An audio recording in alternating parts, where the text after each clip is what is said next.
You know, it's been said that we're known by the company we keep, right? And that's important. We are. But more important than that is how you feel with the company you keep. Are they inspiring you to do better? Or are they dragging you down? Now, nobody can answer that for you but yourself. And if you're with people that are dragging you down, you need to find another place for fellowship. And that's all we need to say. That's all there is. There's a synergy in being part of a group. Did you know that? That is greater than just adding up the energy of each one of us. There's a synergy that comes that multiplies from groups like this when we're together in fellowship and love and have the right intention in our heart. All these prayers that we've just spoken, they're multiplied. That energy is multiplied. That synergy is what comes from a spiritual group like this. In addition, we get new ideas we'd never think of on our own. We're inspired with great new things. We're encouraged. And we're going to talk about all the ways that being with others, groups like this, can be good for us. Good energy is contagious. We know that, right? If you're inspired, you go out and you share it with others, and then it is multiplied out into the world. Instead of spreading a lot of negative energy, go out and spread the good. So we can even call it borrowed motivation. Even on those days when your belief in yourself isn't what you would want, and doing what needs to be done seems overwhelming, you can look around your community and be inspired. This is why it is so difficult right now for folks that are in isolation. That has got to end, and it's got to end soon. Because in isolation, you might just start recycling those same old thoughts that will only create more negativity for you and that will affect your health in negative ways. Friends and community remind each other of the principles when we falter and forget. We all forget at times, but friends remind us, they hold us up. I saw a post on Facebook not long ago, and I wish I'd remembered to grab it. It was of a circle of friends holding each other up, and there were a couple of shorter ones in the crowd, and they were even lifted off the ground. It was really sweet. I like that image. I just love it. So we're lifting each other up. And it's only natural in the middle of our problems that we forget who we are and the power that we have access to. Our minds ramble and chatter, but if we're in community, others, our friends, they will remind us who we are and those principles by which we normally live. They remind us where God is, who we are. They remind us to be positive, keep our thoughts positive, live positive lives. They remind us to go into the quiet, into prayer, to find the answer. And most importantly, they remind us to walk the talk. And that's what friends do. They walk along with us, right in step with us. They remind us to walk the talk. They remind us that we're always connected to God.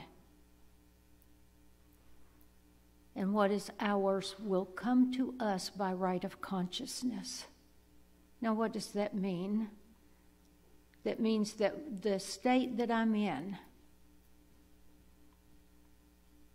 indicates what I am going to attract into my life.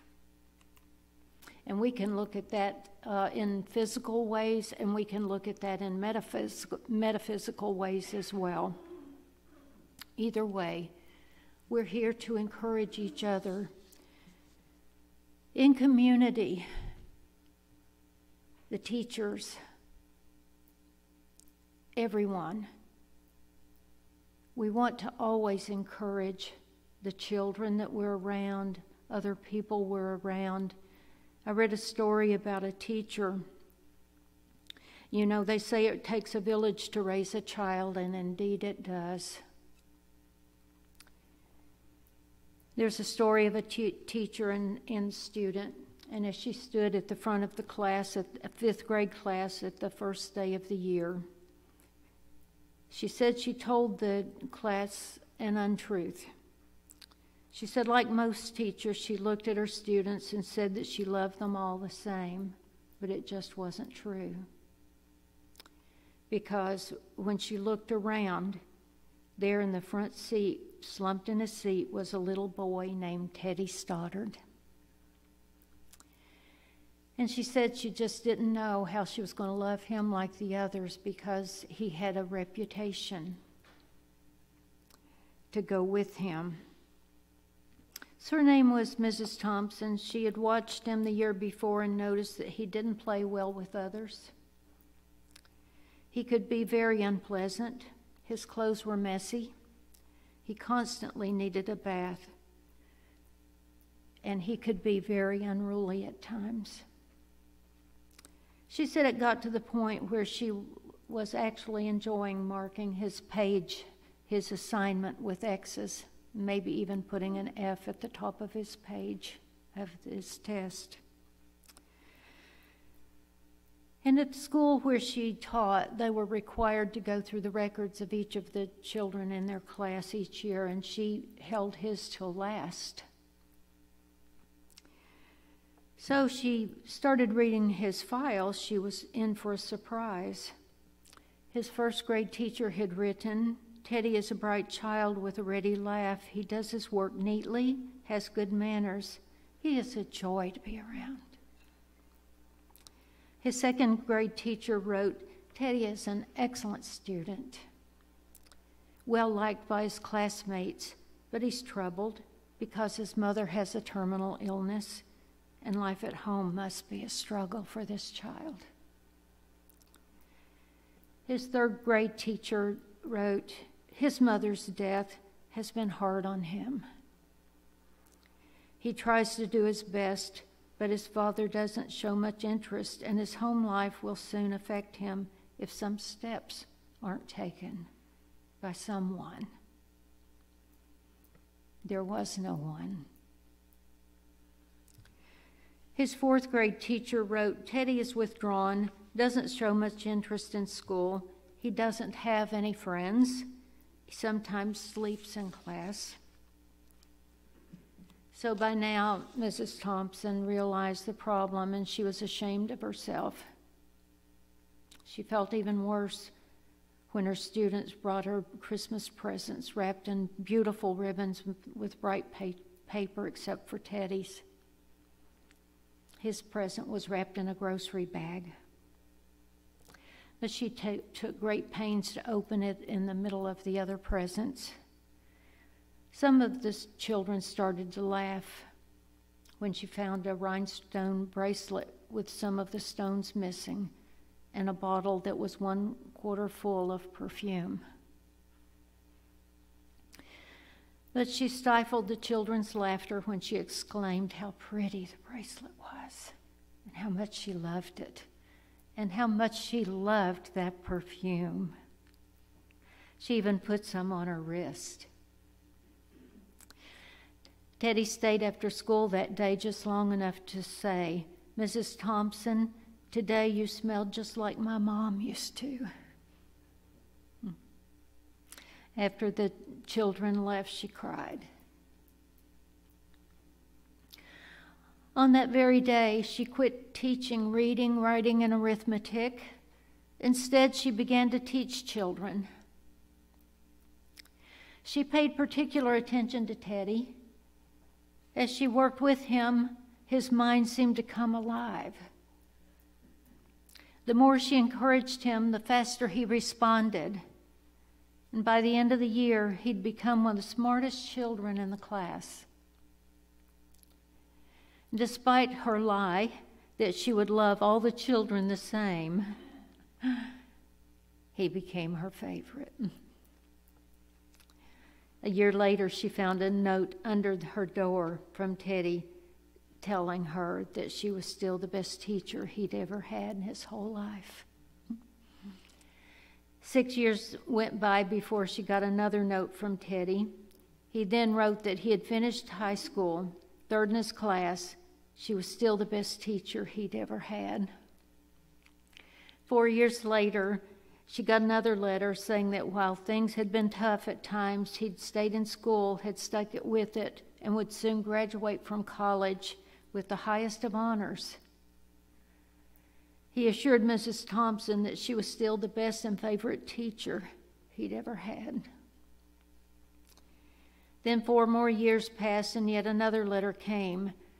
This time, he explained that after he got his bachelor degree, he decided to go a little further.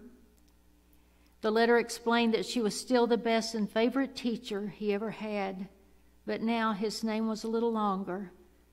The letter was signed Theodore F. Stoddard, M.D. And the story doesn't end there. You see, there was yet another letter that spring. Teddy said he had met the girl he was going to marry. He explained that his father had died a couple of years ago, and he was wondering if Mrs. Thompson might agree to sit at the wedding in the place where the mother would sit. Of course, she did. Guess what? She wore that bracelet. The one with several rhinestones missing. And she made sure she was wearing that perfume. Because she wanted Teddy to remember his mother wearing that perfume on their last Christmas together. They hugged each other, and Dr. Stoddard whispered in her ear, "Thank you, Mrs. Thompson, for believing in me when no one else did. Thank you for making me feel important and showing me that I could make a difference." And with tears in her eyes, she whispered back, "Teddy, you have it all wrong. You were the one who taught me that I could make a difference. I didn't know how to teach until I met you." And for all of those of you in the audience that don't know, Teddy Stoddard is the doctor at Iowa Methodist Hospital in Des Moines that has the special Stoddard Cancer Wing. And you think we can't make a difference in someone's life? Boy, can we.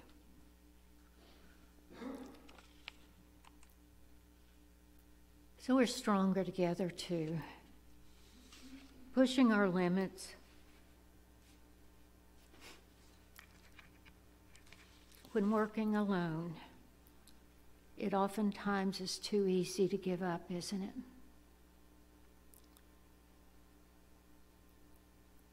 When things get hard, but by surrounding yourself with your tribe, even a weird tribe like this one, we're where all the weirdos go, you know. And that's okay. I've become quite proud of it. If you want to see the weirdos, come see us on Sunday. But I guarantee you, you'll leave feeling better. than when you came. You'll leave feeling loved. You'll leave feeling known and that you matter. You'll leave feeling that your life counts. John O'Donoghue, poet and philosopher from County Clare, Ireland, wrote this: together. Our world desperately needs to come in from the lost islands of individualism and learn to stand again on this earth where vital interaction can happen between people. Our world is facing so many crises that cannot be overcome by isolated individuals. We need to come together. There's incredible power in a community of people who are together because they care and who are motivated by the ideals of compassion and creativity. And when such a community develops and maintains its own vision, it will not fall into the trap of being prisoners of reaction and beginning to resemble more and more the opposite.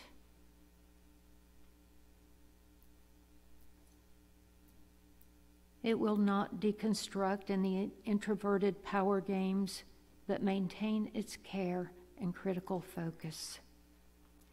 When such a prophetic community is nourished by prayer and divine longing,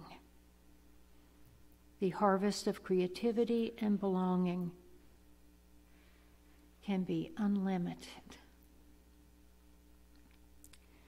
This church, this lovely and glorious building, is a human work that has met a human need sparked and created by a vision that we had, that we shared.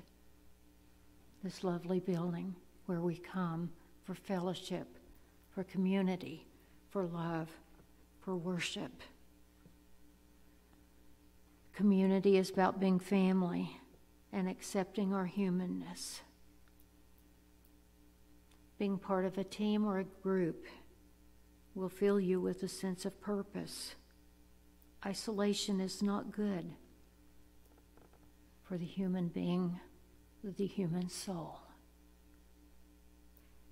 When we're ready,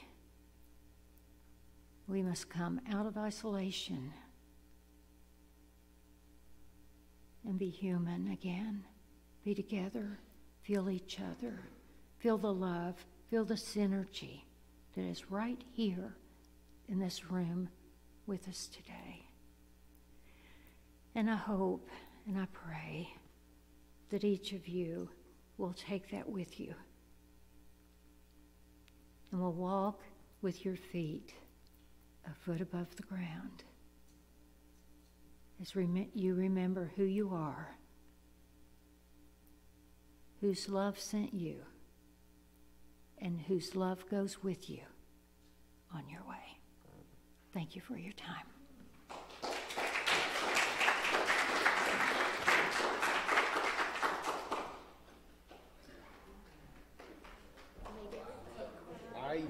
Yes, you did. Wow, thank you.